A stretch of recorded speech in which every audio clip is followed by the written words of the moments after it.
प्रधानमंत्री नरेंद्र मोदी ने मध्य प्रदेश के झाबुआ जिले में विशाल आदिवासी महासभा को संबोधित किया। इससे पहले पीएम ने प्रदेश की जनता को 7,500 करोड़ रुपए की कई विकास कार्यों की सौगात दी। इस रैली के जरिए मोदी आगामी लोकसभा चुनाव का शंखनाद भी किया। इस दौरान जहां एक ओर पीएम मोदी ने विकास कार्यों की सौगात दी, तो वहीं कांग्रेस को भी जमकर निशाने पर लिया। जनजातीय सम्मेलन को संबोधित करते हुए पीएम मोदी ने कांग्रेस को जमकर आड़े हाथों लिया है। पीएम ने कहा कि कांग्रेस ने हमेशा ही जनजातीय और आदिवासी समाज को वोट बैंक माना। इन्हें गरीब, गांव और मजदूर की याद चुनाव की घोषणा होने के बाद याद आती है। लेकिन जनजातीय और आदिवासी हमारे लिए वोट बैंक नहीं बल्कि देश का गौरव है। पीएम मोदी ने कहा कि कांग्रेस को न तो कभी आदिवासी समाज की चिंता थी और न इनके सम्मान के बारे में कांग्रेस ने कभी सोचा। इनके लिए जनजातीय लोगों का मतलब सिर्फ वोट होता है। जनसभा के दौरान पीएम ने यह भी कहा कि वे यहां लोकसभा चुनाव का प्रचार करने नहीं बल्कि प्रदेश की आदिवासी जनता का आभार जताने आए हैं, जिन्होंने विधानसभा चुनाव में भाजपा को जिताकर बता दिया है कि उनके मन में क्या है। मोदी ने कहा कि आज जो सबसे वंचित हैं, सबसे पिछड़ा है, हमारी सरकार में वो सबसे पहली प्राथमिकता है। सबसे पिछड़े जनजातीय समूहों के लिए हमने पीएम जन मन योजना शुरू की। जो जनजातीय समाज अब तक विकास की मुख्य धारा से कटा हुआ था, जनमन योजना के तहत उनका तेज विकास शुरू किया गया है। इसका लाभ यहाँ इस क्षेत्र की बैरा, भारिया और सहरिया जैसी जनजाति समूहों को होगा। उन बेचारों की मुसीबत तो है जो नेता अब पार्टी में थोड़े बहुत बचे हैं, उनमें भी कोई अब जिम्मेदारी उठाना नहीं चाहता है। सुना है कि इन दिनों मध्य प्रदेश कांग्रेस में अंदर खाने खूब भगदड़ भी मची हुई है। जनता की उपेक्षा करने वालों का यही हश्र होता है। कांग्रेस अब अपने पापों के दलदल में फंस चुकी है। वो उससे निकलने की जितनी कोशिश करेगी। तो सरकार की आदिवासी समूहों को साधने के साथ साथ आधी आबादी को भी साधने की कवायद है। झाबुआ का कल प्रधानमंत्री नरेंद्र मोदी का ये महत्वपूर्ण दौरा था, जिसमें कई सारी उन्होंने घोषणाएं की है। आदिवासी समाज के लिए, एक हित के लिए टंटिया मामा भील विश्वविद्यालय की यहां पर सौगात भी दी है। इसके अलावा 7,500 करोड़ रुपए की सौगात यहां पर दी। हालांकि स्पष्ट किया गया है कि ये लोकसभा चुनाव के प्रचार प्रसार के लिए नहीं बल्कि आभार जताने के लिए महत्वपूर्ण दौरा था। हालांकि इस दौरान कांग्रेस पर भी वो जमकर निशाना साधते हुए नजर आए और साथ ही कहा कि कांग्रेस में इस दौरान भगदड़ भी मची हुई है। इस खबर पर चर्चा करेंगे। हमारे साथ हमारे मेहमान जुड़ गए। हमारे साथ मंजरी जैन, मीडिया पैनलिस्ट बीजेपी से जुड़े हुए हैं। साथ ही हमारे साथ अमित चौरसिया, प्रवक्ता कांग्रेस से जुड़े हुए हैं। आप दोनों का बहुत बहुत स्वागत है स्वदेश न्यूज में। तो सबसे पहले मंजरी जी, मैं आपके पास ही आना चाहूंगी क्योंकि देखिए कल जिस तरीके से शुरुआत हुई है बीजेपी की, हालांकि देखिए लोकसभा चुनाव को लेकर इसे अहम दौरा माना जा रहा था, लेकिन प्रधानमंत्री नरेंद्र मोदी ने स्पष्ट किया कि ये प्रचार के लिए नहीं आया हूं, मैं आभार जताने के लिए आया हूं। लेकिन देखिए कहीं ना कहीं असर तो लोकसभा चुनाव पर होगा, क्योंकि स्पष्ट उन्होंने किया है कि इस बार 370 नहीं 400 से भी ज्यादा। बीजेपी अकेले 370 पर आएगी, लेकिन अगर तमाम एनडीए की अगर हम बात करें तो 400 पार कर जाएगी। मैं आपको एक बात बताना चाह रहा हूँ कि प्रधानमंत्री जी ने जो कहा वो सत्य कहा, क्योंकि भारतीय जनता पार्टी की सरकार ने हमेशा गरीब और वंचितों के लिए काम किया। जैसे कि जनजातीय समुदाय और आदिवासी समुदाय के लिए आज जितनी भी योजनाएं चल रही है, उनके सामाजिक जीवन स्तर को उठाने के लिए, उनके शैक्षणिक विकास के लिए, उनके आर्थिक स्तर को सुदृढ़ करने के लिए, और जहाँ वो रहते हैं, जिस परिवेश में रहते हैं, वहां पर स्वच्छता और उनके लिए एक पक्की छत वाला घर हो, जो सामान्य नागरिक की जरूरत होती है, जो बुनियादी जरूरतें होती है, उसको पूरा करके हम काम किया हमारी दोनों सरकारों ने। और निश्चित तौर पर आज इसके परिणाम भी सामने मिलते हैं। पिछले चुनाव में भी हमें वो देखने को मिला। तो यदि हम ये कहें कि एक चुनावी रैली थी, तो मैं नहीं मानती, क्योंकि हम हमेशा कहना चाहिए कि भारतीय जनता पार्टी का एक एक कार्यकर्ता जनता के साथ जुड़कर काम करता है, और उसी कड़ी में माननीय प्रधानमंत्री जी का ये दौरा था, जो सिर्फ जन कल्याणकारी योजना और रैली के रूप में देख लेकिन देखिए मंजरी जी, एक बड़ा जो आदिवासी समूह है वो कहीं ना कहीं बीजेपी से कुछ समय से कटा हुआ था। देखिए 18 की हम बात करें या फिर लोकसभा चुनावों की बात करें या फिर सीट की बात करें, कहीं ना कहीं कांग्रेस की तरफ ज्यादा आदिवासियों का झुकाव जरूर रहा है। लेकिन कुछ तो यहाँ पर देखिए वजह रही है झाबुआ से इसकी शुरुआत करने की, क्योंकि हमने देखा ठीक उसके एक दिन पहले जो इस बार लाडली बहना की राशि भी जारी की गई थी वो भी मंडला से जारी की गई थी, यानी आदिवासी फोकस तो है। देखिए, हमारी प्राथमिकता में जनजातीय समुदाय के सबसे वंचित लोग हैं। हमारी सरकार की ये प्राथमिकता है और इसीलिए कई सारी जैसे जनमन पीएम जनमन योजना लेकर आए, पीएम श्री कॉलेज वगैरह ये सब स्थापित करने के लिए जो काम किए जा रहे हैं, तो निश्चित तौर पर हमारा जो मेन फोकस है जो समाज के सबसे पिछड़े लोगों के लिए है। कांग्रेस ने तो हमेशा इनको वोट बैंक की तरह यूज किया है और अब लेकिन आदिवासी जनजातीय भाइयों को ये समझ में आ रहा है कि कांग्रेस ने सिर्फ उनको उपयोग किया वोट बैंक की तरह। लेकिन भारतीय जनता पार्टी की सरकार एक ऐसी सरकार है, हम देखिए सरकार में आने से पहले जनजातीय भाई बहनों के बीच में काम कर रहे थे, वनवासी भाई बहनों के बीच में काम कर रहे थे और हमारा एक एक कार्यकर्ता, भारतीय जनता पार्टी का ये एजेंडा था शुरू से कि हमें वंचित लोगों के लिए आगे लेकर आना है, समाज की मुख्य धारा में जोड़ना है, चाहे वो किसान के रूप में हो, महिला के रूप में, युवा के रूप में हो। और आदिवासी समुदाय जो है वो हमारी भारत की संस्कृति और समृद्धि का द्योतक है। हमारी भारत की संस्कृति और सभ्यता को यदि हम पीछे छोड़ देंगे, जो आदिवासी जन समुदाय की जो सभ्यता और संस्कृति है उसको हमें संरक्षित करना होगा और उनके मुख्य धारा में हमें होगा।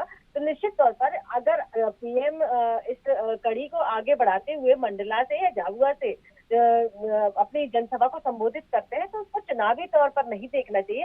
निश्चित तौर पर अब चुनाव का माहौल है तो लोगों का फोकस वही होता है, लेकिन भारतीय जनता पार्टी की सरकार जो है वो चुनाव को फोकस रख के काम नहीं करती, वो गरीब और वंचित को फोकस रख के काम करती है। ठीक है, लौटूंगी आपके पास मंत्री जी। हमारे साथ अमित जी भी बने हुए हैं। अमित जी, लूट और फूट यही कांग्रेस का ऑक्सीजन, ये कहा गया है कल की सभा में।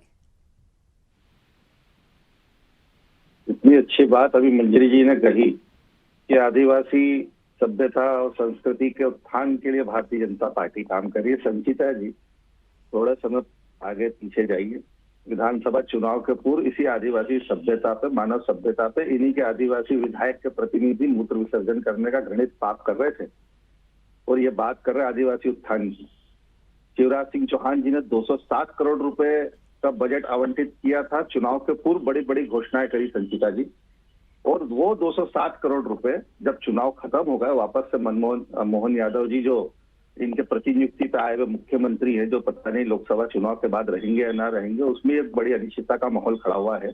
तो वो 207 करोड़ रुपए भाजपा सरकार के पास फंड ना होने की वजह से दूसरे विभाग को दे देगा, दूसरे विभाग को भी मिले नहीं। तीसरा भी मैंने थोड़ा 2-3 दिन पहले आप ही के यहाँ पे डिबेट पे था, मैंने पिछड़ा वर्ग से बड़ी एक बात उठाई थी, शिक्षा के उत्थान की बात मेरी बहन ने करी है। पिछड़ा वर्ग की स्कॉलरशिप नहीं आई है, तो जो कागजों के ऊपर पिछड़े बने हुए हैं ना, जो 5 दशक तक जन्म से सामान्य जाति के थे, वो पिछड़ों का, आदिवासियों का, और उनका दर्द नहीं समझ सकते हैं। और रही बात अब मंजरी जी से ये पूछिए आप, जो भारतीय जनता पार्टी कहती है कि हमारी पार्टी तो 12 महीने 24 घंटे इलेक्शन के मोड में रहती है और हमारे देश के प्रधानमंत्री माननीय जो प्रधानमंत्री और प्रचार मंत्री के नाम से जंग, अब तो विदेशों में भी उनके नाम का डंका बज रहा है, हाउस द जोश, है ना मंजरी जी। तो जो प्रधानमंत्री जी 12 महीने 24 घंटे चुनावी मोड में रहते हैं, वो प्रचार के लिए नहीं आए, ये कहना तो मैं समझता हूँ कि भारतीय जनता पार्टी पता नहीं किस चीज को ढांकने में लगी है। लेकिन एक बात स्पष्ट हो गई है कि मध्य प्रदेश में 11 सीट जो आदिवासी और एससी बहुल सीटें लोकसभा की है, वहां पर इस समय भारतीय जनता पार्टी की जमीन मिली हुई है। आदिवासी वर्ग बहुत अच्छी तरीके से इनका चेहरा देख चुका है, इनका चाल चरित्र चेहरा जान चुका है। और जिस झाबुआ संभाग में आदरणीय नरेंद्र मोदी जी आए, वहां 11 विधायक है कांग्रेस के, तो वोटिंग परसेंटेज निकाल लें आप।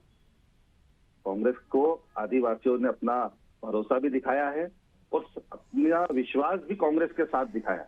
और रही बात पिछले 10 वर्षों के नरेंद्र मोदी जी के कार्यकाल की, खुद गुजरात से मुख्यमंत्री रहे, आज उस झाबुआ संभाग के अंदर प्राथमिक स्वास्थ्य केंद्र नहीं है, वहां के महाविद्यालयों की हालत तो दूर की बात करिए, स्कूलों में सुलभ शौचालय और पीने का योग्य पानी तक नहीं है, प्रचार्य छोड़िए, वहां पे शिक्षक तक नहीं है पढ़ाने के लिए, ये वहां के शिक्षा का स्तर है।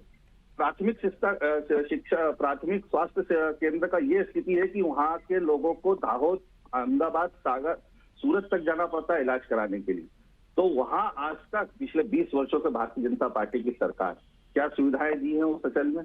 पलायन लगातार बढ़ता चले जा रहा है, बेरोजगारी चरम पर है, युवाओं के पास रोजगार नहीं है, आदिवासी छात्र आज ठगा हुआ महसूस कर रहा है। स्कॉलरशिप बढ़ाना तो छोड़िए, उसको उसकी छात्रवृत्ति तक नहीं मिल पा रही है। उसके आदिवासी उत्थान के लिए आवंटित बजट तक दूसरे मदों में डाल दिया जाता है।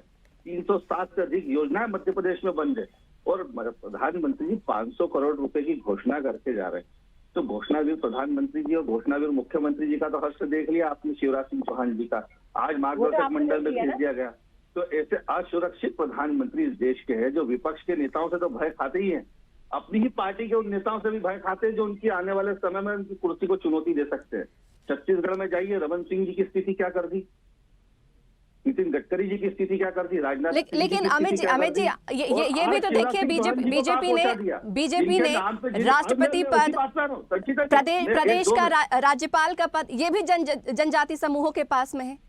दिखाने के लिए हाथी के कहते हैं ना, हाथी के दांत दिखाने के और खाने के और है। ये अडानी अंबानी के भारत के निर्माण का स्वप्न साकार कर रहे हैं हमारे देश के प्रधानमंत्री जी। आज गरीब वंचित तबके के पास उसकी आर्थिक मजबूती छीन ली इन लोगों ने। 80 करोड़ लोगों को ये लोग मुफ्त अनाज देते हैं और कहते हैं कि हमारे एहसान और रहमो करम पे ये लोग पल रहे हैं, और दूसरी तरफ डंका बजाते हैं कि 27 करोड़ लोग हमने गरीबी रेखा से। अब मेरे समझाइए संचिता जी, कैसे संभव है कि देश का ग्रोथ जीडीपी रेट जो है, जो 2004 में था, 2014 में था, आज 2023 में खड़े हैं, 24 तक चुनाव हमारे सामने है। अमित जी लौटूंगी, एक प्रतिक्रिया में जयस से भी ले लेना चाहती हूँ। हमारे साथ अनिल कटारा जी, प्रवक्ता जयस से भी जुड़ गए। अनिल जी, बहुत स्वागत है आपका स्वदेश न्यूज में। धन्यवाद, जोहार। अनिल जी, कैसे देखते हैं इस बार का लोकसभा चुनाव? देखिए, बीजेपी हो, कांग्रेस हो, तमाम लोग जो है आदिवासियों को साधने की कोशिश यहाँ पर कर रहे हैं। कल हमने देखा कि किस तरीके से यहाँ पर झाबुआ में कई सारी घोषणाएं की गई, कई सारे वादे किए गए, दावे किए गए, आभार जताया गया आदिवासियों का। देखिए, कल जो मोदी जी झाबुआ आए थे और जो घटनाक्रम हुआ, ये घटनाक्रम पूरी तरीके से अगर हम देखें तो नेहरू, इंदिरा गांधी और राजीव गांधी जी की पुनरावृत्ति के रूप में हमको दिखाई दे रहा है। इसमें कोई नई चीज नहीं है। पिछले 75 सालों से हम आदिवासी समाज ये सारी चीजें देखते और सुनते हुए आए हैं। हमारा जो मुद्दा है वो जल जंगल जमीन का है, शिक्षा का है, रोजगार का है, स्वास्थ्य का है, और पूरा जो गवर्नमेंट मशीनरी है, जो पूरी व्यवस्था है, वो ये जानती है कि आदिवासी समाज के जो आर्थिक ताना बाना है वो कृषि आधारित है। हमारी मांग पिछले 50 सालों से नर्मदा का पानी खेत तक लाने के लिए है। उस पे ना पहले कांग्रेस ने चर्चा की, ना आज बीजेपी बात करना चाहती है। नर्मदा में जो सरदार सरोवर बांध बना हुआ है, उसका पानी सुरेंद्रनगर तक जा सकता है, कच्छ के रण तक जा सकता है, लेकिन कुछ किलोमीटर दूर झाबुआ, अलीराजपुर या रतलाम तक नहीं आ पाता है। तो एक तरफ हमारे लिए जो अव्यवस्थाएं हैं, ये तो जस की तस है। सरकारें सिर्फ आती है, झुनझुना दिखा करके और चले जाती है। मोदी जी ने भी वही किया, कुछ नया नहीं है इसमें। अनिल जी, कल 7,500 करोड़ की सौगातें मिली है, उसमें एक विश्वविद्यालय भी शामिल है टंटिया मामा भील के नाम से। देखिए, पहले यूनिवर्सिटी देवी अहिल्या लगती थी, जो झाबुआ से हम अगर देखें दूरी तो 150 किलोमीटर है। अब मुख्यालय हो जाएगा खरगोन, जो झाबुआ से 250 किलोमीटर है। तो ये व्यवस्था की जगह अव्यवस्था हो गई ना। इसमें जो ग्राउंड पे जाकर के जो रियलिटी चेक करना चाहिए थी, जो हकीकत देखी जाना चाहिए थी, वो तो कहीं देखी नहीं। ये समस्या का समाधान नहीं हो करके और सीधी एक नई समस्या खड़ी हो गई है। ठीक है, लौटूंगी आपके पास अनिल जी। मंजरी जी के पास जाना चाहूंगी। मंजरी जी, देखिए, छिंदवाड़ा, मंडला, धार, खरगोन, रतलाम, झाबुआ, इन अगर सीटों की बात करें तो कहीं ना कहीं ये सीटें अभी भी बीजेपी के लिए कहीं ना कहीं मुश्किल बनी हुई हैं। देखिए, मैं समझती थी ऐसी कोई मुश्किल सामने नहीं है। पिछले चुनाव को यदि हम दृष्टिगत रखते हैं तो हमने हमारा जो वोट परसेंट है करीब 7% वोट परसेंट, 60 कुछ परसेंट हमारा वोट परसेंट बढ़ा है। दूसरा, मैं अमित जी की बात का भी जवाब देना चाहूंगी कि जिस तरीके से वो ये बात कर रहे थे, शिक्षा, स्वास्थ्य और स्वच्छ पेयजल की बात कर रहे थे, तो मैं अमित जी, ये तो आपने अपना जो पिछला कार्यकाल था, जो आप सबसे ज्यादा सत्ता में रहे, तब आप आदिवासियों के वोट का भरपूर उपयोग करते रहे और सत्ता के सर्वोच्च पद पर बैठे गए, तब सत्ता में सबसे ज्यादा नहीं ना, 15 माह की सरकार रही, उसमें भी 4 माह जो है, सुन तो लीजिए। अरे मंजरी जी, गलत कोर्ट में करिए, मैं आपको रोकना नहीं चाहता, आप बहन है मेरी, लेकिन कम से कम जनता को सच तो बताइए। 15 महीने की सरकार में 11 महीने काम करने का मौका कमलनाथ जी को मिला, और कमलनाथ जी ने जो काम करा है ना, वो मध्य प्रदेश का जन जन उसको जानता है। आप क्यों ठगने का काम कर रहे हैं? ये अब आदिवासी समाज अब ठगाने वाला नहीं है आपके, आपका चाल चरित्र चेहरा पूरी तरीके से सामने आ चुका है। बहन जी, मैं आपकी बात नहीं काटना चाहता हूँ, लेकिन कम से कम जनता का सच बताइए आप।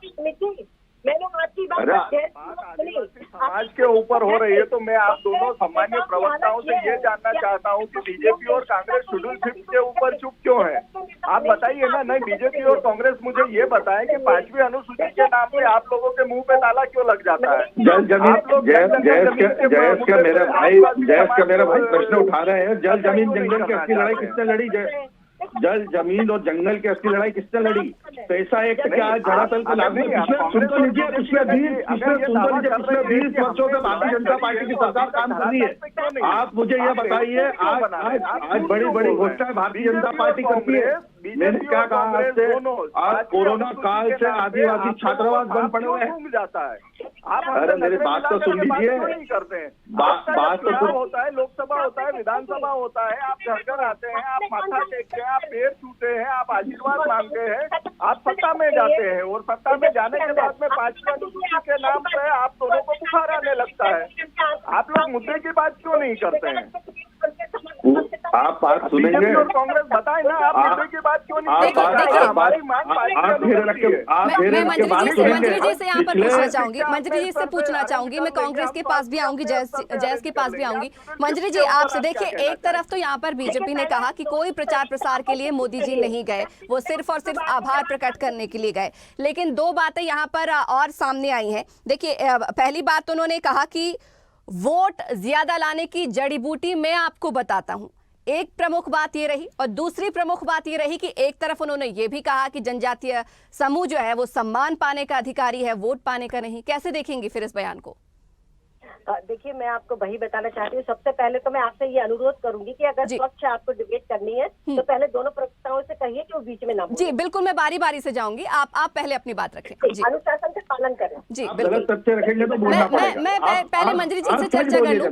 मैं कांग्रेस के पास भी आऊंगी। अमित जी, आपके पास भी, आपकी भी पूरी बात आप भी रखिएगा। पहले मंजरी जी से चर्चा। अमित जी से पूछना चाहती हूँ कि ये बड़े शिक्षा, स्वास्थ्य और आर्थिक उसकी बात कर रहे हैं, उनके स्थान की बात कर रहे हैं, तो मैं आपसे पूछना चाहती हूँ, सबसे ज्यादा तो इस देश के अंदर किस कर रही आपके उस समय आदिवासियों के लिए कोई एक काम किया क्या? पैसा एक्ट लेकर आई भारतीय जनता पार्टी की सरकार। जनजातीय गौरव दिवस मनाने का काम किया भारतीय जनता पार्टी की सरकार ने। जनजातीय समुदाय के महान नायकों को अगर सम्मान देने का काम किया तो भारतीय जनता पार्टी की सरकार ने किया। सर्वोच्च पद पर आज हमारी बहन मुर्मू जी आज उसको सुशोभित कर रही है, तो किसकी सरकार के कार्यकाल में कर रही है? आपने तो हमें वही कहती है, आपको निमंत्रण अभी तक क्यों नहीं भेजा? अत्याचार किया, इसलिए जनता ने राम मंदिर का निमंत्रण राष्ट्रपति जी को क्यों नहीं भेजा फिर अभी तक? अब देख, फिर बीच में आप बोल रहे अमित जी, आपने इतने इल्जाम लगाए, लेकिन मैं चुपचाप मैंने धैर्य के साथ सुना। अपनी बारी पर आपको जवाब दूंगी, लेकिन आप सुनना। अरे सच्चाई बताइए। मैंने मंजरी जी, आपकी सरकार की कड़वी सच्चाई बताइए। आप जनता को ये बताइए कि इंदौर से दाहोद तक की रेल लाइन अभी तक क्यों नहीं शुरू हुई है? जिस हेरिटेज शराब की घोषणा शिवराज सिंह चौहान जी ने करी, शराब की घोषणा शिवराज सिंह चौहान जी ने करी कि हम हेरिटेज शराब बनाएंगे, क्या वो घोषणा पर अमल हुआ? सिर्फ आदिवासी दोनों जनजातीय दिवस बनाने से क्या आदिवासियों को अमित जी, पहले मंजरी जी को जवाब देने दीजिए। मंजरी जी को जवाब देने दीजिए। सभ्यता पर मूत्र विसर्जन काम करने का काम भारतीय जनता पार्टी ने करा। शर्म आना चाहिए आप लोगों को। इतनी खूबसूरती से प्रधानमंत्री जी चुनाव का प्रचार भी करते हैं और आप उसको कह रहे हैं कि चुनावी मोड में नहीं आता। आभार, अरे किस चीज का आभार व्यक्त करना है? उस संभाग के आदिवासियों ने तो आपको चेहरा और आईना दिखाने का काम करा। चलिए ठीक है, अमित जी, आपसे सवाल देखिए, एक लंबा समय कांग्रेस ने भी यहाँ पर प्रदेश में गुजारा है, लेकिन पैसा एक्ट की अगर हम बात करें तो बीजेपी लेकर आई। लागू हुआ क्या बेटा पैसा एक्ट जमीन पर? आज आदिवासियों के पट्टे छीनने का काम जो है भारतीय जनता पार्टी की सरकार में हुआ है। सागर चले जाइए, बुलडोजर कहाँ चला था? दलित आदिवासियों के घरों पर बुलडोजर चला। आज आदिवासी छात्र पटवारी भर्ती है, जयस के मेरे भाई बैठे हुए हैं। शिवराज सिंह चौहान जी के अंतिम कार्यकाल में कितना बड़ा आंदोलन हुआ। जयस के कितने बच्चे जो थे वो इंदौर, भोपाल गए, सीएम हाउस पे गए। क्या अभी तक पटवारी परीक्षा का वो रिजल्ट निकला? बताया जयस का मेरा भाई। और क्या कांग्रेस में कभी आदिवासी वर्ग के वंचित समाज की लड़ाई लड़ने में कभी कोई कमी पूरी सीटें ऐसा लगा कि पूरी पहले से प्री प्लानिंग करके सेटिंग करके और पूरा एग्जामिनेशन हुआ है, पूरा तो सेटिंग के तहत पूरा रिजल्ट दिखाया गया और कोई जांच नहीं। सरकार किसकी थी और आज सरकार किसकी है? क्या आज पटवारी भर्ती परीक्षा का परिणाम घोषित हुआ है? बड़ी बड़ी बातें करवा लीजिए मंजरी जी से, लोक लुभावन सपने दिखवा लीजिए, लेकिन जब धरातल पे जाइएगा तो पीने का साफ पानी तक आदिवासी बहनों के पास नहीं है। मैं उसी बात पे आ रहा था, लाडली बहनों का शिवराज सिंह चौहान जी ने घोषणा करी थी, चुनाव हो जाने दीजिए, भाजपा सरकार पुनः बनेगी, हर लाडली बहना के खाते में 3,000 रुपए आएगा। क्या आया 3,000 रुपए? आज मध्य प्रदेश में 4,00,000 करोड़ से अधिक का कर्जा है। प्रधानमंत्री जी आते और कहते हैं कि मध्य प्रदेश को कर्ज मुक्त प्रदेश बनाऊंगा, तो हम उनकी प्रशंसा करते, तारीफ करते। प्रधानमंत्री जी के 10 साल के कार्यकाल में बुलेट ट्रेन तो चली नहीं, इंदौर से मनमाड़ रेलवे लाइन चल जाती, हम प्रधानमंत्री जी का स्वागत करते। मध्य प्रदेश अनिल कटारा जी, आपसे जानना चाहूंगी, देखिए एक समय बीजेपी भी रही है आपके साथ, एक समय कांग्रेस भी रही है आपके साथ। देखिए जहां पर जब मौका जैसा मिला है जयस ने उसका साथ दिया है। इस बार जयस का मूड क्या नजर आ रहा है? क्योंकि देखिए चुनाव आते ही तमाम आदिवासियों की बातें होती है, हित की बात होती है, तब शिक्षा याद आती है या तमाम चीजें, स्वास्थ्य याद आता है, लेकिन इस बार जयस का मूड क्या नजर आ रहा है? देखिए, सबसे पहले तो मैं मंजरी जी से ये कहना चाहूंगा कि सबसे पहले आदिवासी समाज को आदिवासी कहना सीखिए। जनजाति कह करके आप हमारा अपमान कर रही हैं। दूसरी चीज, समाज का क्या मूड है? समाज ये चाहता है कि व्यवस्थाएं दुरुस्त हो, और अगर दुरुस्त करने के लिए हमें व्यवस्थाओं को बदलना पड़े तो हम बदल देंगे। 17 साल का बीजेपी का शासनकाल था, हमने बदला। कांग्रेस आई, कांग्रेस का शासनकाल था, कांग्रेस ने व्यवस्थाएं ठीक नहीं की, समाज ने अपना निर्णय लिया। और अब भी बीजेपी और कांग्रेस दोनों गलतफहमी में नहीं रहे। व्यवस्थाएं फिर से बदली जा सकती है, ये प्रजातंत्र है, किसी की जागीर नहीं। कांग्रेस अपनी जागीर समझती है, जब कांग्रेस सत्ता में रहती है, बीजेपी आती है तो वो अपनी जागीर समझती है। मत करिए, व्यवस्थाएं बदल देंगे। कांग्रेस ने कभी आदिवासी जनजाति और आदिवासी भाइयों को अपनी जागीर नहीं समझा।